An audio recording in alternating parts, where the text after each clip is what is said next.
আসসালামু আলাইকুম। আমরা একটু এই মেয়েটার কথাগুলো শুনে আসি, তারপরে আমরা কথা বলছি। আমার বাবা এসে আমার কোমরের মধ্যে হাত দিয়ে চেপে ধরছে। তো আমি চিল্লে উঠতে লাগছি, তখন আমার মুখ চেপে ধরছে।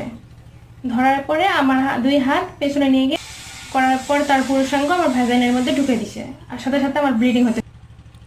প্রিয় দর্শক, এমন একজন জন্মদাতা বাবা যে তার মেয়েকে দর্শন করতে পারে, মানে ইতিহাসের প্রথম ফার্স্টে আমার একটা সংবাদ আপনাদেরকে বলতে চাচ্ছি যে আমি কি বলবো আপনাদেরকে। একজন জন্মদাতা বাবা যে তার মেয়ের সব কিছু খুলে তাকে দর্শন করে সিক্সের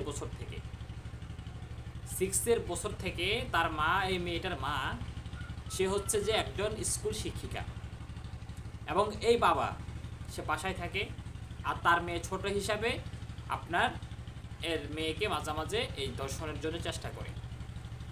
কেন 6 বছর এই মেয়েটারকে প্রথমে এই মেয়েটার কাঁধের উপরে হাত দেয় এই মেয়ের বাবা, তারপর হাত দিয়ে মেয়ের হাত দুটোকে পিছন দিক দিয়ে বাঁধে। আপনারা চাইলে আমার ভিডিওর নিচে একটা লিঙ্ক পাবেন, সরাসরি ওই মেয়েটার কথা শুনতে পারবেন, প্রায় 10 মিনিটের একটা ভিডিও। তো আমি আপনাদেরকে একটা সংক্ষেপে বলতেছি। তো ওই মেয়েকে হাত বাঁধে এবং ওই মেয়ের মুখ যাতে করে চিল্লাচিল্লি করতে না পারে, তার মুখের মধ্যে একটা লাগাইয়া দেয় যাতে করে সে তার আওয়াজটা বের না হয়, এবং তাকে শোয়া, তাকে ইচ্ছা আমার দর্শন করে, তার রক্ত বের হয়, পরবর্তীতে সে ট্যাবলেট এনে আবার তার রক্তটাকে সে বন্ধ করে। এভাবে 6 গেল, 7 গেল, 8ম শ্রেণীতে তার মাসিক হয়, মানে যার মেয়েদের যে একটা প্রবলেম ঋতুস্রাব সেটা হয়। এই বেয়াদব, মানে এই কুখ্যাত বাবা এই মাসিক অবস্থায় পর্যন্ত তার মেয়েকে সে দর্শন করেছে। কতটা নিকৃষ্ট পর্যায়ের বাবা হতে পারে। এরপরে এই মেয়েটা 8ম শ্রেণীতে গিয়ে প্রেগনেন্ট হয়। বাবা কিন্তু প্রতিনিয়ত তাকে দর্শন করে তার মা যখন বাসায় না থাকে, এবং যখন সে প্রেগনেন্ট হয় আবার এই মেয়েটাকে ট্যাবলেটের মাধ্যমে তার বাচ্চা খালাস করে ফেলে। এবং এই মেয়ে যখন তার মামাদেরকে বলে, তার মামারা এটা বিশ্বাস করে নেই, যে তুমি মনে হয় পাগল হয়ে গেছে।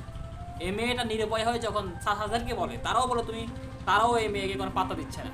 কি একটা আজীব অবস্থা।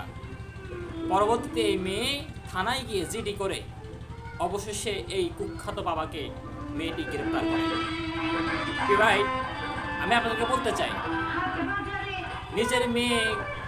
নিজের মেয়ের দিকে কিভাবে একজন মানুষের নজর যেতে পারে, এটা তো মানে কল্পনার বাহিরে। আল্লাহ পাক যেন আমাদেরকে এই ধরনের খারাপ কাজ থেকে হেফাজত দান করে।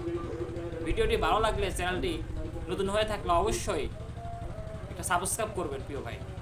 আপনাদেরকে ধন্যবাদ জানাই যারা সাবস্ক্রাইব করেছেন। আসসালামু আলাইকুম।